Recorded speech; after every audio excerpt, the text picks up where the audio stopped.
All right, I want to welcome you to a special pastor's point of view. Today is January the 20th, 2021. This is our second pastor's point of view of the new year. Today is pastor's point of view number 151, and today is Inauguration Day. We now have a new president who has now assumed power, and the MSM, mainstream media, and the left could not be happier. And I'm here to tell you today why what has happened today and really since November 3rd is a complete and total nightmare for not just the body of Christ, but for America as a whole. And I want to talk you through a few issues, and I'm going to actually end, as you'll see, with a note of hope, showing you that we are exactly where God wants us. And I've entitled this particular presentation here on Pastor's Point of View, Absolute Power.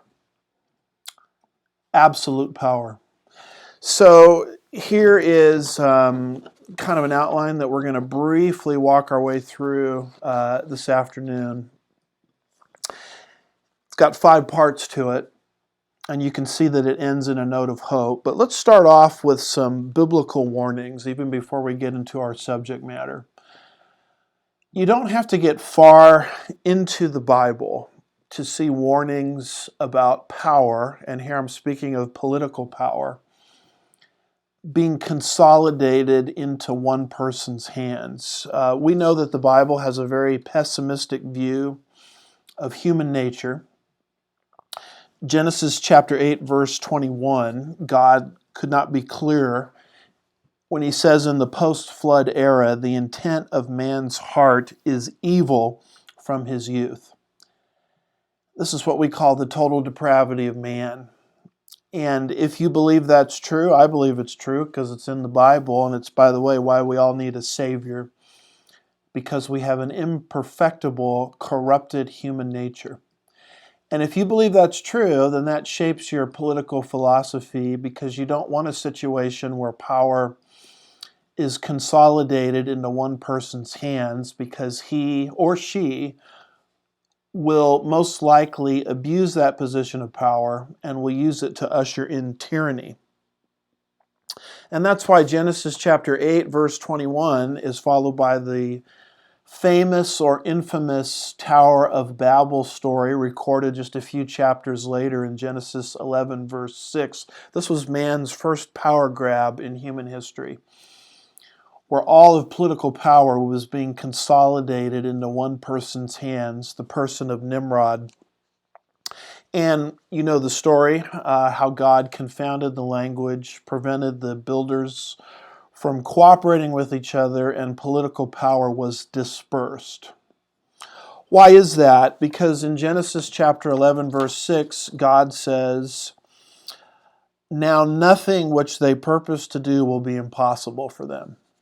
And here it's speaking of not the possibility of good, but the possibility of evil. There'll be no limits on their evil, because that person orchestrating the power has a corrupted human nature. They will abuse it, and they will usher in tyranny. And that's why God stopped the Tower of Babel building project in its tracks. It's interesting that we have this quote here from Josephus, a first century historian, talking about that Genesis 11 story. And Josephus writes in his Antiquities, Nimrod persuaded them to attribute their prosperity not to God, but to their own valor, and little by little transformed the state of affairs into tyranny, holding that the only way to detach men from the fear of God was by making them continuously dependent upon his power. He, that's Nimrod, threatened to have his revenge on God if he wished to inundate the earth again, for he would build a tower higher than the water could reach and avenge the destruction of their forefathers, close quote. Nimrod in Genesis 11, according to Josephus' commentary here, was trying to build a tower that would reach so high into heaven that they'd be insulated from the judgment of God should God flood the earth again with another global deluge. And it's interesting that Josephus describes Nimrod as transforming the state of affairs into tyranny, detaching men from the fear of God by making them dependent not on God, but on Nimrod. It was unbridled tyranny, and that's why God disrupted it at the Tower of Babel. And it was Lord Acton who put it this way. It's a famous saying, all power tends to corrupt, and absolute power corrupts absolutely. So that's why I've entitled this presentation on Inauguration Day, Absolute Power. If the Bible is clear on anything, it's clear on warnings against power being consolidated into the hands of a single person or a single group of people. Now, having said all that, let's move to where we are today. This is our delicate position. We, as the United States of America, are at a very, very precarious place. And I want to read to you something that was said by one of our key founding fathers.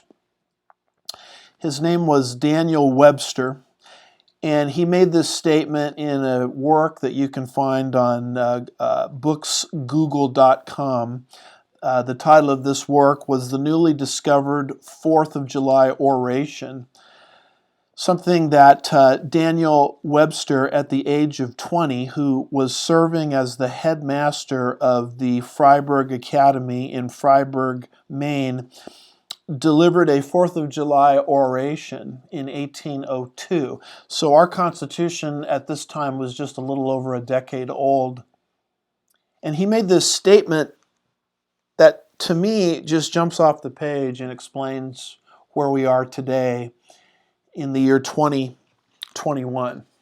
It's a prescient statement. Notice what Webster says. He says, quote, if an angel should be winged from heaven on an errand of mercy to our country, the first accents that would glow on his lips would be beware, be cautious, exclamation points. You have everything to lose and nothing to gain. Speaking to America, you have everything to lose and nothing to gain.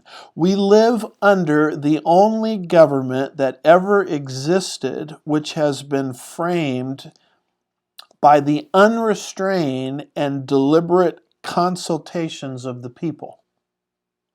Miracles do not cluster.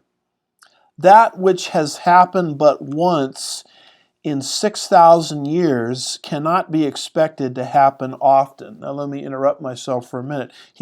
Notice this is pre-Darwin, pre-origin of the species in 1859, and so he is holding to what everybody believed prior to Darwin, a young universe and a young world of 6,000 years. He says, that which has happened in 6,000 years cannot be expected to happen often. Such a government, once gone, might leave void to be filled for ages with revolution and tumult, riot and despotism. The history of the world is before us, close quote. What was Daniel Webster talking about in the year 1802? He was saying that Americans have nothing to gain and everything to lose because they've been given one of the greatest gifts that has ever been given in the 6,000 years of human history up to this point. They've been given a system of government that was framed by the people. In other words, they've been given something different than what they had at the Tower of Babel before God confounded the language. They had been given a document that was anti-tyranny. And he says you better be very careful what you do with this, because miracles don't happen frequently. That's when he says miracles don't cluster.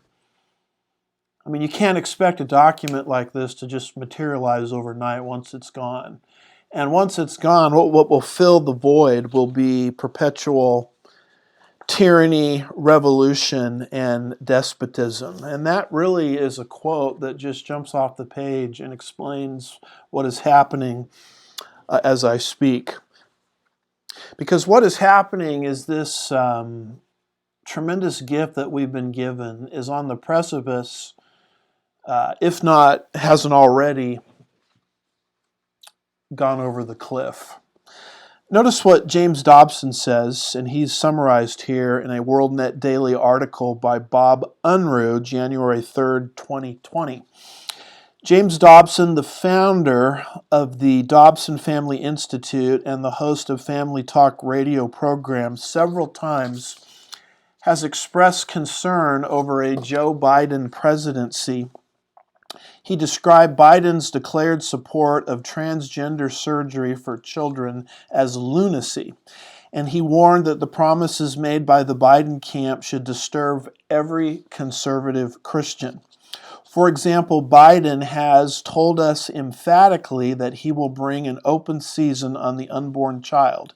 He will force Americans to fund abortion, implement abortion on demand nationwide without any limits, force Americans to fund Planned Parenthood, the biggest abortion provider, and force Christians such as Little Sisters of the Poor to fund abortion in their health insurance plans.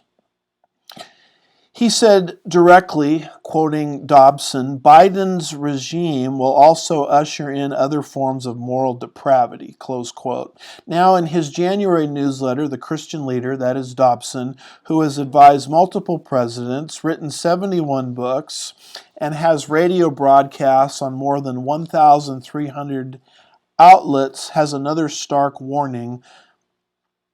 America is about to lose, quoting Dobson, the government of the people, by the people, and for the people. Unruh goes on and says he explained it all depends on whether the Supreme Court addresses the issue of election fraud and whether the Democrats win the 2 Georgia Senate seats. Now, let me interrupt the quote here just for a minute. As of this date, January 20th, 2021, the Supreme Court, unlike what the court heroically did in Bush versus Gore, refused to intervene and correct the massive voter fraud and problems that were before us, number one. And number two, the very rigged voting machines that manufactured votes for Biden in the middle of the night were then used again. What's the definition of insanity? Doing the same thing over and over again and expecting a different result. They were used again in the state of Georgia to help 2 Democrats win their runoff elections in January, allowing the left to assume control of the United States Senate. He explained it all depends. Well, I read that sentence already. He cited the checks and balances that America's founding fathers wrote into the Constitution, and also Abraham Lincoln's assurance that even with the Civil War, this nation under God shall have a new birth of freedom, that government of the people, by the people, for the people shall not perish from the earth. But he warned, quoting Dobson, our government appears to be about to abandon this system in the next month. If that occurs, the government of the people, by the people, and for the people may very well perish from the earth. This moment is that significant! Exclamation point. If the awesome power of the government can function, dictate, demand, tax, and penalize its citizens without accountability, democracy will have ceased to exist. How is that possible? I believe this is where what the far left has in store for us if the Democrats win the 2 additional senatorial seats in the upcoming Georgia runoff. Very quickly, that will mean the demolishing of checks and balances, and America's greatness could be lost. Close quote. That, in essence, is what has happened. The left now controls the presidency. The left now controls the House of Representatives. The left apparently now controls the Senate. And the delicate system of checks and balances is in a very precarious position because now the very thing that the Bible warns us against, absolute power, has been accomplished. I won't make any bones about this. I believe from the top of my head to the bottom of my feet that the election of November the 3rd, 2020 was a stolen election. And I like to orient you to articles that don't send you 1,000 places, but allow you to see all in one sitting, when you look at all of the evidence cumulatively, that there's no possible way that Joseph Biden won this last election. This is an article that I'll quote here from Front Page Magazine by John Perazzo, December 23rd, 2020. Reading just a little bit from that article, it says, as Americans continue to watch the 2020 election controversy unfold, the very same publications that spent years lying about Trump's Russian collusion are once again telling us that we are what we are dutifully supposed to believe. The Los Angeles Times, for instance, assures us that Trump's baseless and dangerous claim that the election was rigged to the benefit of Joseph Biden and Trump's claims have been thoroughly debunked. The New York Times proclaims that Trump's false election fraud claims are founded upon nothing but a torrent of falsehoods. Sneering at how Trump drove the lie that the election was stolen, the Washington Post mocks Republicans who are still pretending that there was election fraud, and CNN warns that Trump's obsession with overthrowing the election has now begun to spiral out of control. That's what the mainstream media is saying about these claims of election fraud. But this article goes on and says this, but so much for what the comic books have to say. What follows, in the article in other words, is a compilation of the vital facts that will demonstrate to anyone interested in following the truth wherever it may lead, that the 2020 presidential election was indeed rife with fraud, and that Joe Biden, if he should in fact be sworn into office next month, will be an illegitimate president from the start. And here are some of the headings that you'll discover in this article. The implausibility of Trump's loss, what happened in Georgia, what happened in Pennsylvania, what happened in Michigan, what happened in Wisconsin, what happened in Nevada, what happened in multiple battleground states, and then evidence of rigged and corrupted voting machines. The presidency of Joseph Biden is as illegitimate as is the wicked queen Athaliah in the Old Testament, who came to power through force and usurped power unlawfully. This is the precarious position that we, as members of the United States, are in. And when I was thinking about our condition and where we're at, I was reminded by this particular quote from Herodotus. Even before we get to Herodotus, let's not forget the Declaration of Independence. And this is what Daniel Webster was talking about when he says, miracles don't cluster. What's happened in 6,000 years of human history will not likely happen again anytime soon. The United States is a government that was brought into existence by the direct deliberations of the people. That's part of our founding documents. The Declaration of Independence says governments are instituted among men deriving their just powers from the consent of the governed. It says that whenever any form of government becomes distracted of these ends, it is the right of the people to abolish it and to institute a new government. Abraham Lincoln, in his Gettysburg Address, quoted or cited this same idea. That was found in the James Dobson piece that we mentioned a little while ago, that this government under God shall have a new birth of freedom, and that the government of the people and by the people and for the people shall not perish from the earth. This is what Dobson is concerned about, and this is what we're on the precipice of losing as we move into a scenario of absolute power. And back to what I was going to say about Herodotus. Herodotus was a historian. He wrote about 450 BC. He wrote within a century of when the Persians overthrew the Babylonians in history. And actually, biblically, you can see the time in history when this happened in the 5th chapter of the book of Daniel. At that time, Belshazzar, who had taken the holy temple instruments out of the Jewish temple, the nation of Israel having been brought into captivity at that particular time, he took those instruments from the temple Nebuchadnezzar had originally, and they started to take these instruments and use them for profane purposes, partying purposes there in Babylon. And that's when the handwriting on the wall appeared.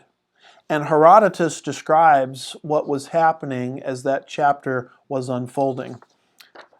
Herodotus says he, quote, he, Cyrus, that's the Persian, conducted the river by a channel into the lake, and so he made the former course of the river passable by the sinking of the stream. When this had been done, the Persians, who had been posted for this very purpose, entered by the bed of the river Euphrates into Babylon, the stream having sunken so far that it reached about the middle of a man's thigh. Those Babylonians who dwelt in the middle did not know they had been captured, close quote. You see what happened there in Daniel 5? How the Persians had tunneled under the walls of Babylon. The Babylonians, because of those walls, felt that they were invincible. And that's why they're partying into the wee hours of the morning as if there's no tomorrow. They felt like they could never be conquered, when in fact the Persians had already tunneled under the walls of Babylon, Cyrus tells us, and the Persians had conquered Babylon while the Babylonians were having a great big party, and the Babylonians did not even know they had been conquered. That, in essence, by way of analogy, is what has happened to the United States of America. The United States of America has been conquered from without. When you lack the ability to appoint or vote for those that are going to rule over you, when your right as an American citizen is denied, and the powers that be saying, we don't like your decision, we're going to put someone else in power, and we're going to allow them to consolidate absolute power, then America is no longer America. America is no longer free. And in essence, what has happened is the United States of America, we can have all of the illusions that we want of freedom, but we're not a free people anymore. We've had a wonderful ride.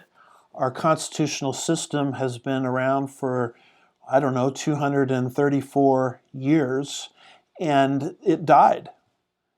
It died when our ability to protect our own president was denied to us, as our system has been hacked into through deficient or errant voting systems and machines. And we're continuing to act like we're a free people when in reality we've been conquered from without. We've been conquered from the outside. And most Americans don't even realize that has happened. And so I'm trying to explain the severity of where we find ourselves today. Number one, we've looked at the biblical warnings against absolute power. And number two, we've examined our delicate position as now the very thing that Daniel Webster warned about in 1802 has finally been accomplished, as our own constitutional system has fallen. Now, let's move into our second or third, I should say, major category. Because once you understand this, you'll understand what is happening right now in terms of number three, a cultural Marxist purge. Now, it was the great Italian communist Antonio Gramsci who talked about a long march through the institutions. In other words, to conquer a people, the best way to do it, to have long-term results, is to conquer them culturally first. Once they're conquered culturally first, then they are easy pickings to be conquered politically. And isn't it interesting that any suggestion, like the ones that I've made here, even with documented evidence from reputable news sources, any suggestion criticizing the authenticity of the Biden presidency, isn't it interesting how any suggestion of that is immediately stripped from social media, from the internet, and anybody who argues such a position is immediately labeled a conspiracy theorist or ridiculed or something like that. And notice the words here of Tony Perkins. Tony Perkins is the head of the Family Research Council, and in a July 12th, 2021 article, this is what Tony Perkins says. He says, all they needed was an opening. And for the rich extremists at the helm of the West's social media, last Wednesday's riot gave them one. The purging of conservative expression has begun. We knew it was coming, just as we've always known it. Will take every one of us, and it will take every one of us to stop it. Most Americans thought they understood censorship. They've watched it evolve and expand this last decade, scooping up more people in its nets in the name of tolerance, diversity, and nonviolence. But what happened this weekend was not a tweet blocked here or an account suspended there. No, this was much more ominous. What Twitter, Facebook, Google, and Amazon did by locking out the president wasn't just heavy-handed punishment of Donald Trump and his supporters. It was a scorched earth campaign against the tens of millions of people who dare to think differently than they do, and open the forums that gave our movement a voice. And what he's, close quote, what he's referring to here is this so-called breach of the Capitol, which allegedly happened on January 6th. And basically the argument that's being made is the Trump supporters that assembled that day and breached the Capitol engaged in violence, borderline, if not complete, terrorist activity. And now, since that has happened, the powers that be feel that they are justified in purging any criticism concerning the authenticity of Joseph Biden's election from the internet, from social media, etc. This is all being done under the excuse of we need to protect civilization or society from the violence of these Trump supporters. Now, I would encourage you to go to Rudy Giuliani's material, and you can't do this on his YouTube page or his YouTube channel because they've taken it down from his YouTube channel, but you can find it on his Rumble account. And basically he spends a good, half an hour explaining that what happened on January the 6th had nothing to do with Trump supporters in a terrorist fashion breaching the Capitol. In fact, in the videos that are provided there, you can actually see the Trump supporters saying, and they're kind of saying this over and over again, Antifa is among us. So essentially what happened is that opportunity that the Trump supporters had to express their First Amendment rights concerning this stolen election, that particular occasion was infiltrated by BLM, Black Lives Matter, Antifa, and other terrorist groups, and vandalism and the destruction of property and all of these things was actually done by those groups wanting America to think that it was the Trump supporters doing these things. And once America thought it was the Trump supporters doing these things, then that justifies this cultural Marxist purge that we're seeing take place before our very eyes.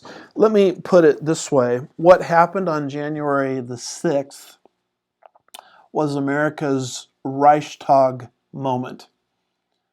And you need to go back in history and you need to study the Reichstag fire in Germany, which was deliberately started by the Nazis and blamed on the Nazis' political opponents when it was the Nazis themselves that started the fire. And that was used as a justification or a pretext for the Nazis now, with a heavy hand, coming in and assuming political control over Germany. If you understand that historical event, what did the Apostle Paul say in 2 Corinthians 2, verse 11? He said, "We are not ignorant of Satan's schemes." I'm here to tell you that we don't really understand Satan's schemes. We don't understand how the other side plays because we don't know our history very well. But the other side is very adept at intentionally causing problems and blaming it on their political opponents. And once that is accomplished, you now have the pretext in place for a purging of society and absolute power and a top-to-bottom takeover of society. That is the delicate moment that America is in now as I speak. And in fact, the whole thing is absolutely hypocritical. Because if the left was so worried about violence and vandalism and loss of life and loss of limb and destruction of property, they sure sat silently over the summer of 2020 while Antifa and BLM burned entire cities in the wake of the tragic George Floyd incident. And that's how you can recognize propaganda. You can recognize propaganda because it radically contradicts itself. Here's an article from the Federalist dated January 7th, 2021 by Tristan Justice. And the title of it is 28 Times Media and Democrats Excused or Endorsed Violence Committed by Left-Wing Activists. After excusing and ignoring riots from leftists all year, Democrats and their allies in the media are ready to condemn riots now that the turmoil has shifted to fit their narrative. Quoting just a little bit here from the article. A trip down memory lane chronicling the left's reaction to last year's eruption of unrest, claiming the lives of at least 30 people, not only exposes the hypocrisy suffusing Democrats' condemnation of political violence, but it also illustrates a sobering reality that there's plenty of blame to go along for the situation in which the United States finds itself, close quote. And the article goes on and it lists 28 examples and provides links and videos where the left back in the summer was promoting the violence and excusing the violence. And now all of a sudden we're to believe that they're up in arms about alleged violence caused by Trump supporters breaching the Capitol. It mentions here Kamala Harris urging followers to cover rioters' bail. Chris Cuomo, who said protests were supposed to be peaceful. That's a question he asked. Who said protests back in the summer were supposed to be peaceful? An MSNBC reporter describes a fiery scene, mostly a protest. And it goes on and it mentions 28 of these examples. CNN's Don Lemon compares leftist riots to the Boston Tea Party. And on we could go through example after example after example after example. And this is how you can recognize that we are being played here like a fiddle. Because now the left is supposedly against violence, this breach of the Capitol, which they themselves caused in a Reichstag fire sense. And back in the summer, they could care less about the violence that was sweeping our country in the wake of the tragic George Floyd death. But in fact, they were encouraging it. The fact of the matter is, anybody who believes that the Trump supporters breached the Capitol has never visited Washington, D.C. I was in Washington, D.C., involved in a Christian tour as one of the speakers of Washington, D.C. a couple summers ago. And let me tell you something about Washington, D.C. You can't get in and out of anything, any monument. You can't even get in and out of museums without going through multiple metal security detections. I mean, do you honestly believe that these Trump supporters just sort of walked their way into the Capitol? No, all of it was a setup, and it was Antifa and Black Lives Matter masquerading as Trump supporters that caused this entire incident. The Rudy Giuliani presentation on Rumble, I think, proves that very, very well. And now this has become the pretext for this cultural Marxist purge, which precedes a political purge where you remove anybody with a dissenting opinion from any place of influence in society. Can I give you a few examples? Here is the MyPillow CEO, Mike Lindell. This comes from the Epoch Times. MyPillow CEO says Bed, Bath, and Beyond and Kohl's to stop selling his products. And here's a brief quote from the article. Lindell, who, by the way, is a Trump supporter and a committed Christian, said the actions came after groups like Sleeping Giant pushed companies to stop doing business with him. Lindell drew attention last week by visiting the White House to meet with President Donald Trump. While there, notes he was holding were photographed, and pictures of those notes were then circulated on social media. These notes suggested that Trump declare martial law and move the chief of staff to acting Secretary of Defense Christopher Miller to acting CIA chief. The cancellation of Lindell's products is the latest in punitive action taken against Trump and his supporters since the January 6th breach of the U.S. Capitol. The president was banned from social media platforms and cut off from some banks, while some supporters have also been banned from Twitter and have been fired by employers. Now, what is being referenced here is the fact, and here's a screenshot of one of his tweets, Mike Lindell, where he says, here is one page of hundreds that prove that Trump got around 79 million votes to 68 million votes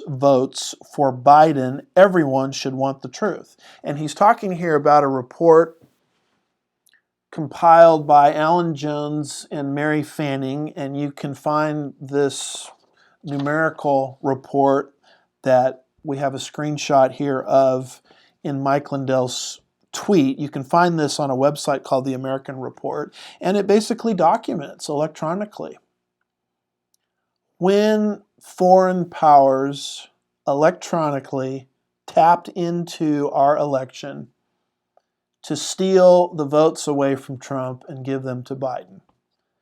So this is not a matter of conspiracy. It's not a matter of he said, she said. It's actually electronic evidence. It's irrefutable. And this is what Mike Lindell was bringing to the attention of the President of the United States. And because Mike Lindell had the audacity to do this, commit this unpardonable sin, and try to bring this in a last-ditch effort to the attention of the United States, what happens with all of these politically correct companies? They try to destroy his business. This is the example of the cultural purge which is happening before our very eyes. And the pretext for it is Mike Lindell is fomenting violence. He's pushing people over the edge to be violent. Look what happened with the breach of the Capitol, when in reality the breach of the Capitol was America's Reichstag fire moment, if you understand the strategies of the other side. And this is why our country is in such a precarious and delicate place, as the left and Biden and the Democratic Party are now in a position to exercise absolute power, which is the very thing God condemns as early as the Tower of Babel. Here is another example of the cultural purge that we're under. This is an article from Fox Business, January 14th, and the title of it is Harvard Students Seek to Revoke Trump Graduates' Diplomas After Capitol Hill Violence Revoked their degrees, targets Kayleigh McEnany, Senator Ted Cruz, and Representative Crenshaw. Here's an excerpt from the article. Following last year's efforts to ban Trump officials from speaking on campus, Harvard University students are now circulating a petition that calls for revoking degrees from Trump supporters and aides who attended the elite Ivy League institution, Fox Business has learned. The reason cited, according to a copy of the petition reviewed by Fox Business, is that supporters of President Trump, watch this now, were involved in spreading the disinformation and mistrust that led to last week's deadly riot at the United States Capitol building. All were described as violent actors who need to be held accountable for their alleged actions, the petition said, close quote. So, the left causes the problem at the Capitol, blames it on the Trump supporters, and then all of these institutions now begin to march lockstep, and they begin to say, well, what we need is a cultural purge to prevent this violence from ever occurring again. And one of the things these folks want to do here at Harvard is they want to revoke the degrees. Have you ever heard of such insanity? Revoke the degrees of high-profile pro-Trump people like Kayleigh McEnany, Senator Ted Cruz, and Representative Crenshaw. What is happening is a cultural, Marxist, Antonio Gramsci-style cultural purge is taking place before our very eyes. There are so many examples of this, it's hard to know where to stop. Here's another article. It's entitled Publisher Cancels Senator Josh Hawley's Book Over Insurrection. And it's put out by the Los Angeles Times, January 7th, 2021. Quote, Simon & Schuster has canceled its plans to publish a book by Josh Hawley, a Missouri Republican who sought to overturn the results of the 2020 election both before and after a pro-Trump mob attacked the Capitol on Wednesday. After witnessing the disturbing insurrection that took place on Wednesday in Washington, D.C., Simon & Schuster has decided to cancel publication of Senator Josh Hawley's forthcoming book, Simon & Schuster said in a statement emailed by a spokesperson, Adam Rothberg. So, notice how this violence, which they claim was started by Trump people, is now used as a justification to yank someone's academic degree when they're a graduate of an institution. And it's even broadened to prevent a sitting United States senator from publishing a book. What is this? It's a cultural purge, and the Reichstag fire, so-called, by way of analogy at the Capitol, is used as a pretext or a justification for this. Here's another article by John Miltimore, January 11th, 2020, from fee.org, and it's entitled "Facebook Locks Out Ron Paul Following His Column Criticizing Big Tech Censorship." The article says, on Monday, Facebook blocked former presidential candidate Ron Paul from his own page. The move came hours after the longtime congressman and libertarian hero shared an article he wrote criticizing Twitter and Facebook for banning President Donald Trump from their platforms. So he publishes an article critical of this cultural Marxist purge. Well, let's just prevent him from posting anything anymore on Facebook.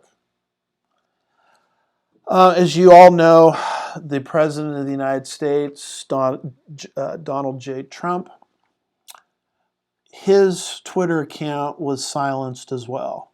I want you to understand how completely arrogant that is to do such a thing. Here was, at that time, the leader of the free world, the duly elected President of the United States, and they just decided to take his entire Twitter account down.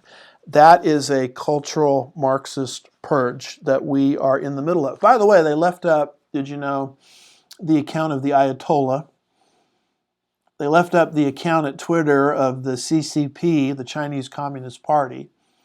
Their accounts are fine, but we're going to take down the Twitter account of the acting leader of the entire free world. This is the type of insanity that we're moving into.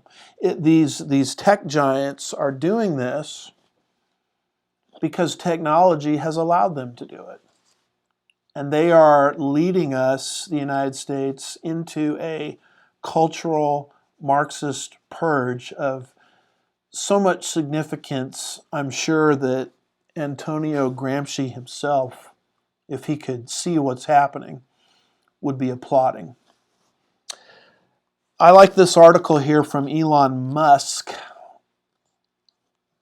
the Tesla CEO, and he gives a very stern warning of this cultural, technological purge that we're under. It's from Newsweek, and it says Elon Musk on the difference between big tech banning hate speech and hated speech. And you ought to learn the difference between those, because there's a big difference between hate speech and hated speech. Hate speech, according to the left, is anything that might incite violence. Hated speech is anything they happen to disagree with that would contradict their narrative. Hate speech is turning into hated speech, but hated speech is called hate speech, and that is the pretext that's being used to ban constitutional, patriotic, and conservative information from social media. The article says, quote, Tesla CEO Elon Musk has labeled so-called big tech the de facto arbiter of free speech. After Facebook, Instagram, and Twitter banned President Donald Trump from their platforms.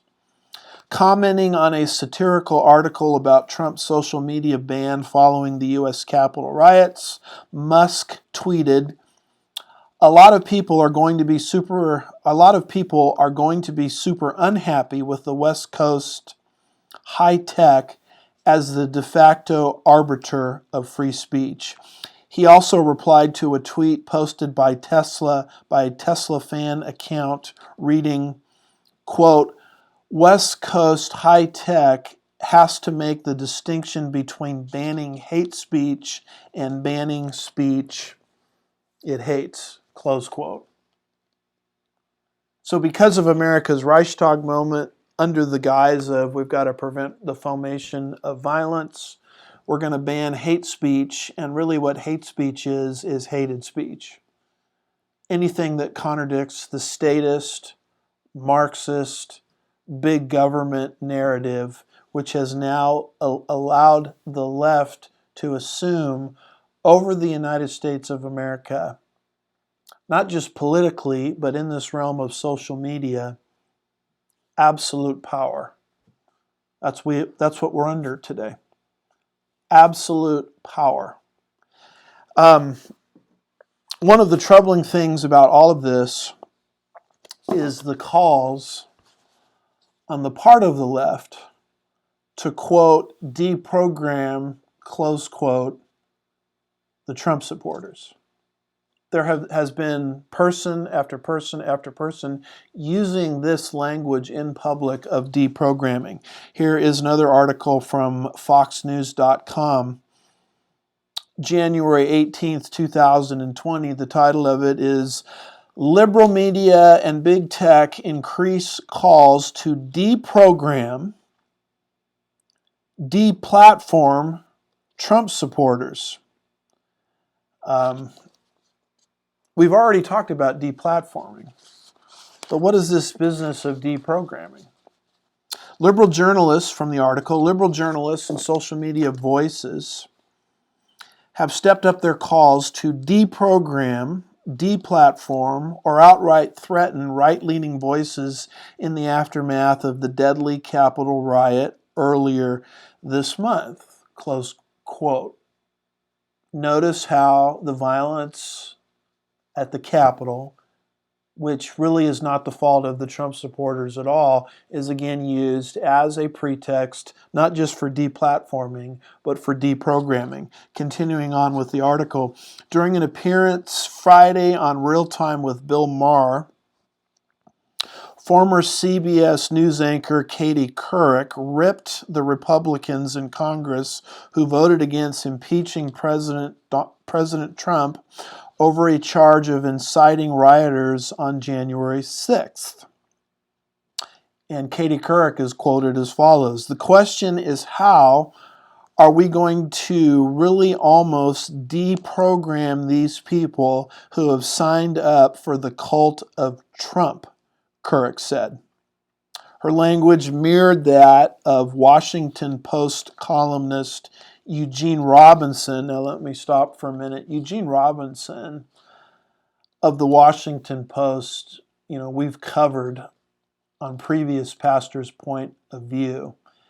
He's the one that said when we had our terrible storm and flood that happened here a few years ago, he's the one that said, well, Texas got what they deserved because the earth is reacting against them, because we don't have proper global warming policies, and so the earth retaliated against us. That's the mentality of this guy, Eugene Robinson of the Washington Post. Continuing with the article, her language mirrored that of liberal Washington Post columnist Eugene Robinson in the aftermath of the riot when a pro-Trump mob stormed the Capitol building in a deadly melee.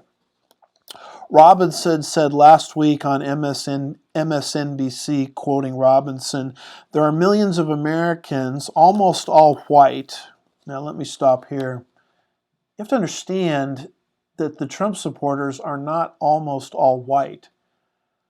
I have a friend that was on the ground during the January 6th event, and he was commenting over and over again on Facebook Live all of the minority groups that were present to show support for Donald J. Trump.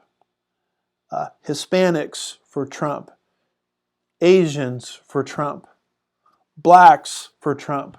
In fact, Trump got 30% or something to that category of minority votes in the last election cycle, more than any other Republican in modern times. So all this stuff about how Trump supporters are completely white and this is just white nationalism is nonsense. It is pure propaganda. Back to the article, Robinson said last week on MSNBC, there are millions of Americans, almost all white, almost all Republican, who somehow need to be deprogrammed, calling them members of a Trumpist cult. Katie Couric, deprogram these people. Eugene Robinson, deprogram these people. I want you to understand that's right out of the Marxist playbook in terms of what they would call re-education camps, re-education facilities. And this is the type of insanity that America is descending into as we're watching this cultural Marxist purge take place before our very eyes. And in fact, as I speak, and I think we have a picture of it there, America in inauguration today looked like an armed camp, where all of these battalions and regiments and military people showed up, surrounded the Capitol under the guise of there's going to be another act of violence. And so you have the militarization of Washington, D.C. Even at various state capitals today, they were militarized under the guise of, well, these Trump supporters are they're going to cause more violence.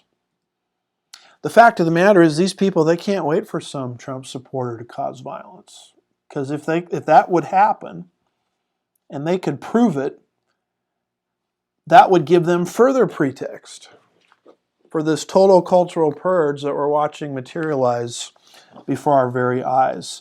You look at the United States of America and how militarized it was today at the Capitol. This is a country, to be honest with you, that I really don't recognize anymore.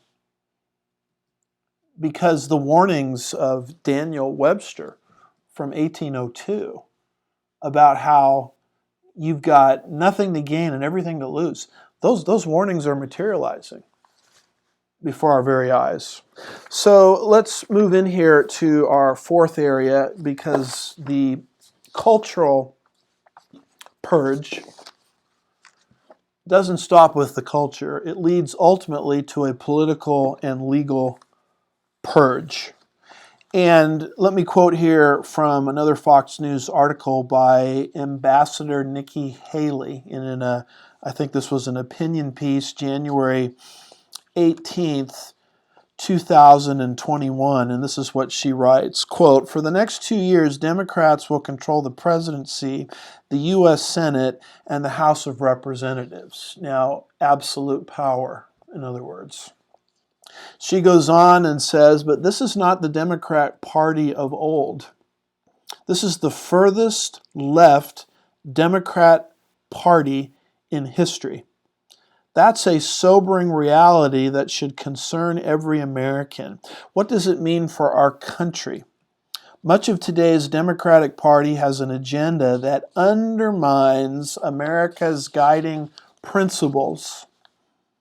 The same principles that made America the freest, most equal, and most just nation in American history. Most of the time, Democrats don't try to hide it. Freedom and equal opportunity are out. Censorship and intolerance are in, close quote. And if I could add something to what she says, she blames it on a left-leaning Democratic Party. The Democratic Party is not just left-leaning. The Democratic Party has been co-opted by the CCP, the Chinese Communist Party. Joe Biden and Kamala Harris are puppets of the Chinese Communist Party. And so when the Democratic Party is doing its thing, it's not just left-leaning politicians that are doing this. It's China and Chinese communism that's ultimately pulling the strings. And this is what the Mary Fanning Allen Jones piece demonstrates concerning foreign interference into the American election cycle through these corrupted Dominion and Smartmatic machines. So what is happening culturally with these people now in absolute power for at least 2 years is not just a cultural purge. The cultural purge would be enough, but ultimately the cultural purge is going to lead to a political and legal purge, the likes of which we've never seen in our country before. Let me tell you something about the left. Unlike the right, the left, when it gets power, knows how to use it. And they're willing to use it. I remember last time there was absolute power like this, with Obama in charge as a Democrat, having the House and the Senate under his authority. They didn't waste much time in ramming through Obamacare, which was the greatest federal power grab since FDR, which confiscated 1/6 of the United States economy. When they got power, they used it very quickly. And that's what these next 2 years are going to bring very rapidly into our country. In fact, it's already happening with executive orders on day one, which is today, isn't it? January 20th of the Biden presidency. Here's an article from ZeroHedge.com by Tyler Durden, January the 18th, 2021, and it says, quote, President-elect Biden plans a 10-day blitz to reverse the gravest damages of the Trump administration, beginning with a flood of first-day executive orders, presidential memoranda, and directives to cabinet agencies, according to a weekend memo by Biden Chief of Staff Ron Klain to White House advisors. So executive orders now are being promulgated very, very quickly. Notice this screenshot from the Twitter feed of Alexander Panetta, and he's got here a press clipping entitled Biden-Harris Transition for Immediate Press Release. And Panetta writes, Biden's chief of staff sent out his memo previewing dozens of executive orders he'll sign in his first days in office to attack 4 crises. Well, what are those? COVID-19, economic crisis, the climate crisis, and racial equality, close quote. And I'll tell you the first thing that's going to happen. And in fact, if you go back to the presidential debates and you listen to Biden and you listen to Kamala Harris, both of them promised that on day one, they would take the United States of America and put us back under the Paris Climate Accord. Donald Trump had the foresight to take us out of the Paris Climate Accord because it's a bad deal. It's not just a bad deal, it's a surrender of American sovereignty, where you allow globalists that you don't vote for, living in some other part of the world, dictate economic policy in the United States of America. I mean, there's nothing more anti-American than the Paris Climate Accord. In fact, the United States Constitution is very clear that you can't even enter into a situation like that because it's a treaty, unless you have a 2/3 supermajority approval in the Senate. Well, they got around that, the Obama administration, by saying, well, it's not a treaty, it's just a accord. So America went under it. Donald Trump had the foresight to take us out of it. And according to what I'm reading here, the very first thing the Biden administration is going to do is put us right back under it. And you have a situation where foreign powers that you didn't vote for are now controlling what your business can and can't do, all under the guise of global warming, climate change, and the like. These are the executive orders that are now happening. Here's a screenshot from Breitbart, and the title of it is Joe Biden Day 1, Order on Transgender Rights in Sports and Bathrooms. President-elect Joe Biden vowed to his supporters that on his first day in office, which would be today, wouldn't it, January 20th, he will begin moving removing, rather, any legal recognition of the two sexes by adopting pro-transgender policies. So apparently, in his mind, this issue of people that,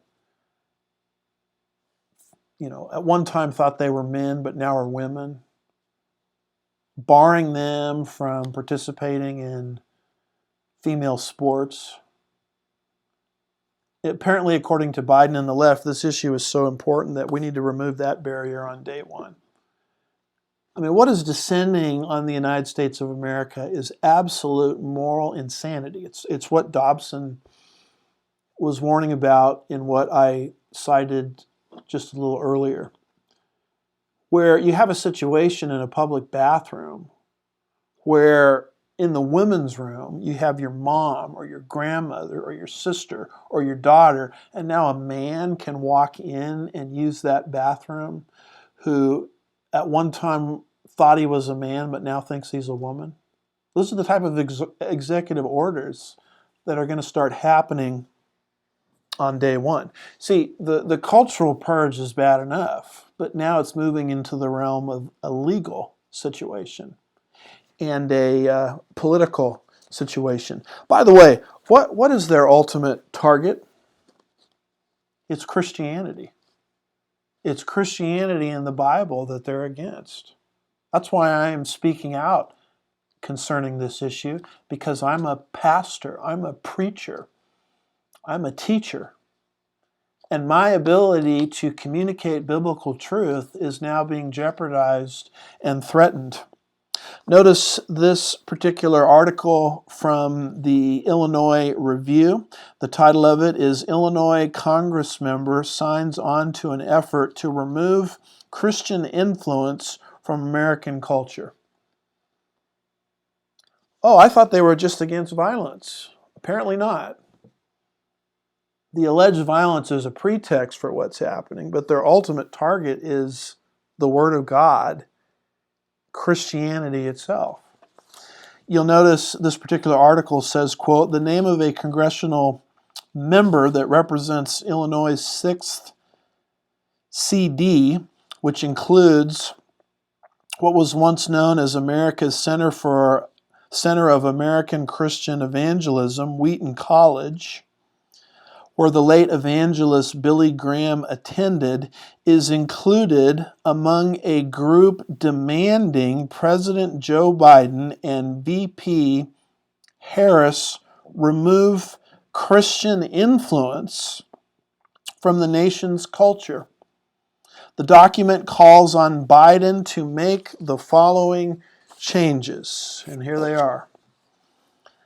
Eliminate government support for all crisis pregnancy centers and abstinence-only education programs in school. Got to get rid of those. Deny free speech and religious liberty to select Americans based on their religious beliefs. Incentivize states to strip parents of all non-medical exemptions to mandatory vaccinations for children in schools or daycare centers. Remove In God We Trust from the U.S. currency. Repeal the Religious Freedom of Restoration Act. Rescind and replace the Trump Department of Justice's federal protections for religious liberty.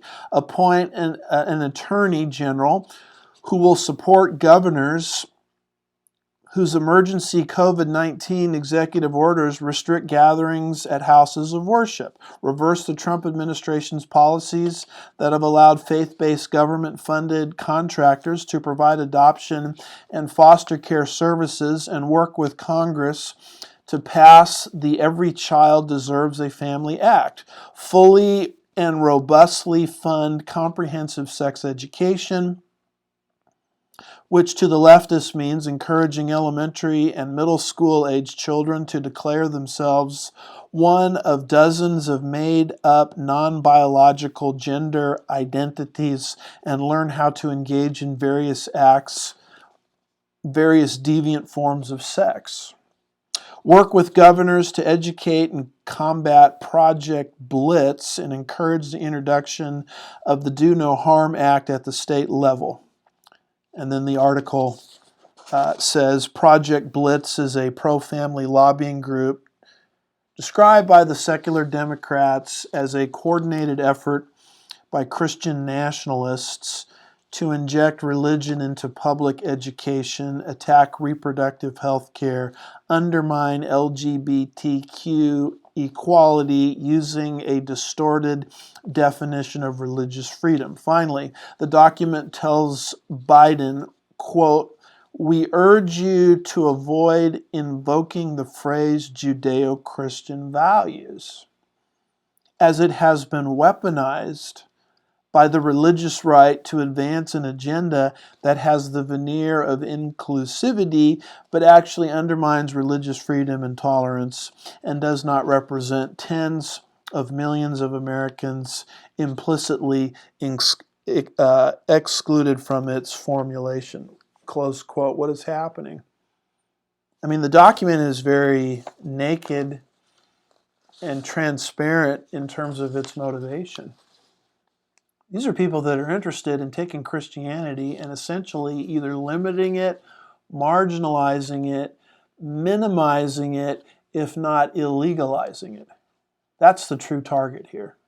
It's the born-again, blood-bought, Bible-believing Christian. It is the Word of God that's a target. Why? Because the Bible and communism don't mix. Marxists, maybe Christians don't understand it, the Marxists sure do. And we need to get rid of that book. And we need to get people to stop teaching that book and reading that book. And if kids come from homes where parents honor that book, we need to deprogram those kids. May God help us to understand what's happening.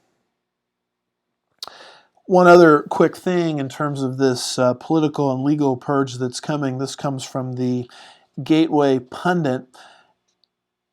A Jim Hoft article, January 11th, 2021. The title of it is Democrats are drafting legislation to criminalize Trump rallies and classify them as domestic terrorism. Quote, "We are up against demons," the article says. Democrats in both the U.S. House and the Senate, which, by the way, they have now absolute power over, are drafting legislation to classify Make America Great Again rallies as domestic terror activity. They are literally criminalizing their opposition, and they are trampling the constitutional right to freely assemble. These are the same Democrats that supported the Black Lives Matter, the violent group that caused $2 billion with a B in destruction in the summer of 2020. So because these Trump rallies cause violence, and by the way, they don't, but the narrative is because they cause violence, we need to criminalize them everywhere. What is happening is they were so threatened by Donald Trump. He was such a obstruction to their agenda for 4 years that they're now creating a scenario where a Trump ascendancy or someone like Trump coming to power again will never, ever happen again in American history. They are solidifying their grasp on complete and absolute and total power. And let me tell you something about these Democrats. They don't care if they run America right into the ditch, as long as they're the ones calling the shots. And if you want to see where absolute power takes you, look no further than my native state of California, which I grew up in, which used to be a red state. Most people don't remember that. A wonderful place to live and grow up. And look at how they've destroyed it. Look at the homelessness level in the state of California. That's where one-party rule ultimately takes you. And that's why I felt led today to speak out against this issue of absolute power. Here is, I think, one of our final articles from the Washington Examiner, and it says House Democrats introduce a constitutional amendment to ban the Electoral College. By Michael Lee, dated January the 13th, 2021. The article says, a group of House Democrats introduced a resolution to amend the Constitution to abolish the Electoral College and to institute a direct national popular vote for the president and the vice president, proposing an amendment to the Constitution of the United States to abolish the Electoral College and to provide the direct election of the President and Vice President of the United States, reads the text of House Joint Resolution 14. Gee, it sure didn't take them long to introduce that piece of legislation. But now that they've got power, they're using it. Why do they want to get rid of the Electoral College? It's pretty simple. If you get rid of the Electoral College and you move to a strictly national popular vote to determine the next president, the left will never lose another presidential election. Why is that? Because all you have to do is pay attention to what California or San Francisco in California and New York say. There's the most popular regions of the country. And they're, by the way, the left coast and the east coast, the most liberal parts of the country.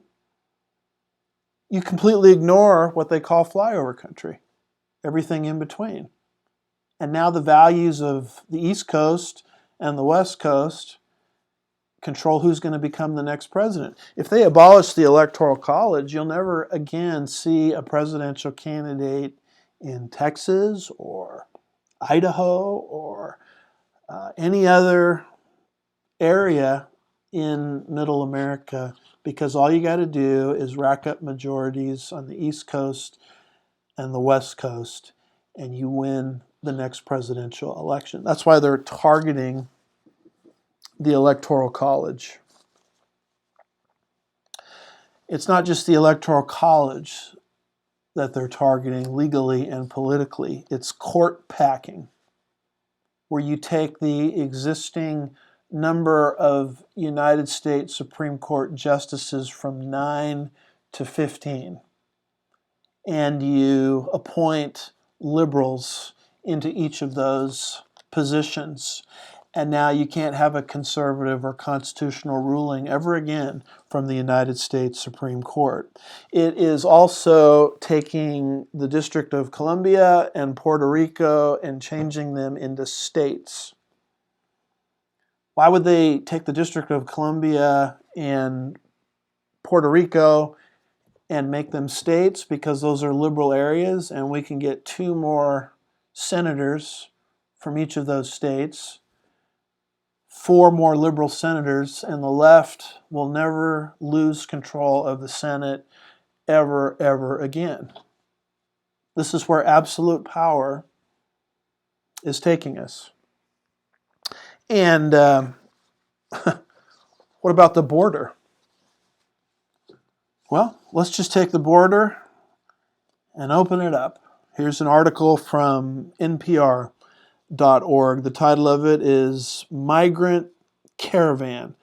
Thousands move into Guatemala hoping to reach the U.S. The article says, quote, Guatemala security forces are attempting to block the thousands of Honduran migrants from heading north towards Mexico and the U.S. border, close quote. We have a picture of this caravan, which is an invasion, really. It's a foreign invasion of this great mass and block of people heading to the U.S. with the goal of entering the borders of the United States of America. It's interesting that when Trump was in power, these caravans sort of dissipated through correct policy. But now the caravans are back. You know, it's interesting that as you look at this block of people now heading to our country, do you notice, I don't know if you could see it well on the screen, how none of them have COVID-19 masks on? I mean, I thought us wearing these masks 24/7 was so important to prevent the spreading of COVID-19. Now, all of these people are going to be omitted into this country, and God knows what kind of health issues are unleashed, what kind of COVID-19 issues are unleashed on an unsuspecting people when you have this porous and open borders mindset. And by the way, have you noticed that the left has now started quoting the Bible? They're quoting Jesus. They're quoting out of context verses that we ought to be kind to the refugee. Now, all of those particular verses are out of context. But it's very interesting to me that all of a sudden, with all of these refugees entering the country, and you have an open borders, porous borders, political policy or philosophy, that this is all done under the guise of Christ-like compassion. Let me tell you something. These people that want these people to enter our nation could care less about compassion towards these individuals. This is all about power. It is all about the fundamental transformation of America. It is about bringing all of these people in and getting them enrolled in social programs so that they continue to vote as a dependency class on the political party that obligates itself towards expanding those social programs to a larger and larger level. And if you create this dependency class, guess what, folks? You can never lose another election. And people that get into the presidency that shouldn't be there, like the late Ronald Reagan and Donald Trump, that will never happen again. We're dealing with here absolute power and the fundamental transformation of America. See, there's not just a cultural purge happening. There's a fundamental restructuring of our country that is happening. And this is the consequence, the negative consequence of absolute power. And by the way, these people that are now controlling the levers of power, they believe that they're justified in fundamentally transforming America because they are sold on the idea that America, from its origin, is systematically racist. That's why they don't want to talk about 1776. They want to talk about the 1619 Project, the cancel culture movement. And because America, in their minds, was racist from its core, the residues of America are unlawful and unjust, and therefore we're completely justified, the left thinks, in restructuring the United States of America. The fact of the matter is the United States of America has done more to curb racism than any other country that has ever existed in the history of man. But all of that history is swept aside. And the youth are led to believe that America is systematically racist. Therefore, all of these structural changes that I'm talking about are justified. So we've seen not just a cultural purge, but a political purge. And I understand that what I've said today is pretty tough stuff. But I want to end, if I could, just with a note of hope. You'll notice this map here. It basically tracks the nation of Israel as they moved from captivity in the days of Nebuchadnezzar from Jerusalem or the land of Israel 350 miles east to Babylon. Just like America has sort of moved into what I would call a time of captivity, that's what the nation of Israel was experiencing.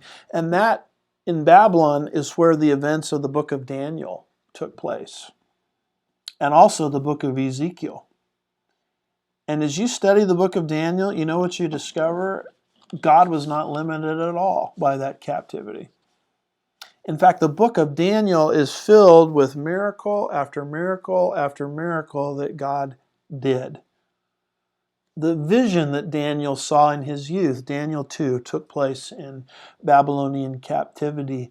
The humbling of Nebuchadnezzar, Daniel 4, took place in Babylonian captivity. The famous story of Daniel in the lion's den, Daniel 6, took place in Babylonian captivity. The great visions that Daniel saw in chapters 7 through 12 took place in Babylonian captivity. The handwriting on the wall chapter that we referenced earlier took place in Babylonian captivity. And the famous story of Shadrach, Meshach, and Abednego in the fiery furnace took place in Babylonian captivity. In fact, Daniel 3, verses 24 and 25 says this: Then Nebuchadnezzar the king was astounded and stood up in haste. He said to his high officials, Was it not 3 men we cast into the midst of the fire? They replied to the king, Certainly, O king. He said, Look, I see 4 men loosed, and walking about in the midst of the fire without harm, and the appearance of the 4th is like a son of the gods. Close quote. That 4th man in the fire took place in a time of captivity.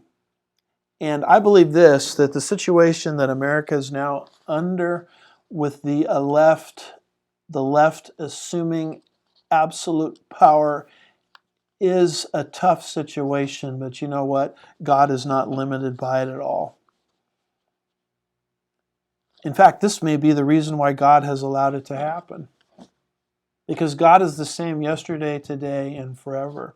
And I believe this, that in this church age that we're rapidly coming to the end of, here in the United States, because of our political situation, we're going to see the hand of God moving like it's never moved before because of this captivity that we're in. Just like God's hand moved in the darkest time, one of the darkest times of the life of Judah in captivity. The exact same kinds of things in a church age sense are going to happen.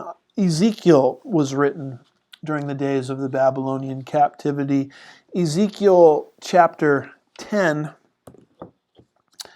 and verse 9 talks about cherubim with 4 wheels. Ezekiel says, Then I looked, and behold, 4 wheels beside the cherubim, 1 wheel beside each cherub, and the appearance of the wheels was like the gleam of a Tarshish stone. It's hard to wrap your mind around that. A lot of artists have tried to do a rendition of it, but you have a cherub or cherubim and 4 wheels on each side pointing different directions, meaning that wherever God sent his people, the cherub or the cherubim were designed to follow God's people no matter where they went. If they went south, the wheels went south. If they went north, the wheels went north. If they went east, the wheels went east. If they went west, the wheels went west. And that imagery is designed to communicate to Israel in Babylonian captivity that no matter where you go, I am with you. This is what Christ meant in Matthew 28 verse 20 when he said, Lo, I am with you till the end of the age. And so that's the note of hope that I want to conclude with as we've dealt with this difficult prospect of absolute power. We've seen the biblical warnings concerning absolute power. We've looked at our delicate position that we are in. Miracles do not happen in a cluster. We're on the verge of throwing away one of the greatest constitutional systems that's ever been devised in human history. And we're in the middle of a Reichstag moment, a fake crisis, resulting in, number 3, a cultural purge, number 2, a political purge. We need to call a spade and understand the circumstances that we're in. And yet, we still have hope, because just as God worked in the midst of a captivity in the Old Testament, God is still very much at work.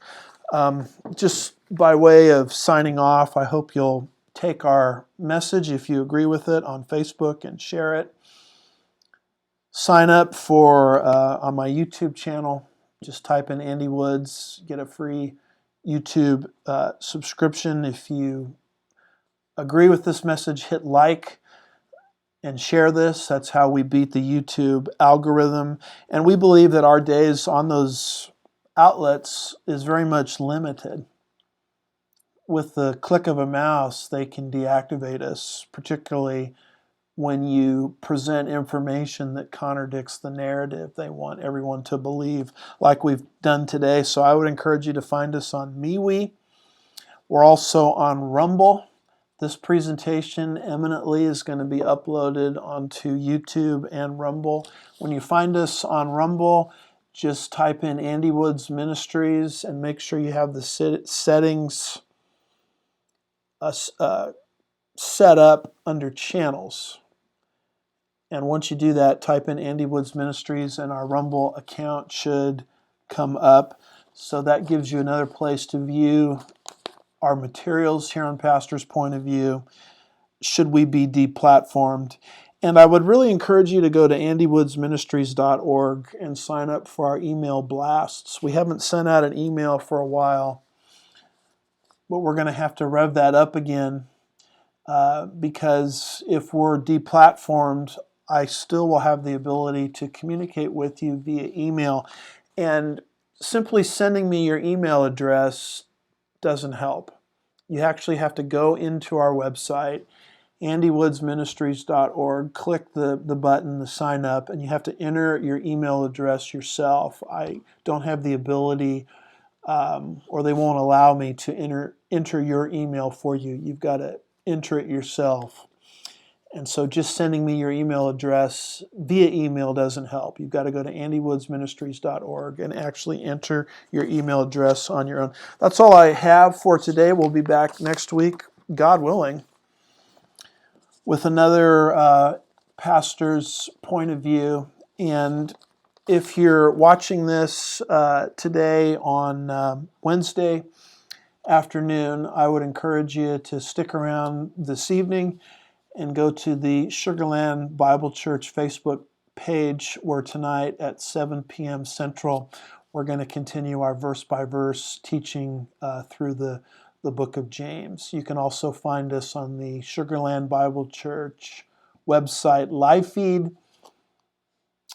and you could also find us on the Sugarland Bible Church Facebook page and also on Sermon Audio. We're going to be live casting this evening as we continue our study through the book of James. Thank you for watching.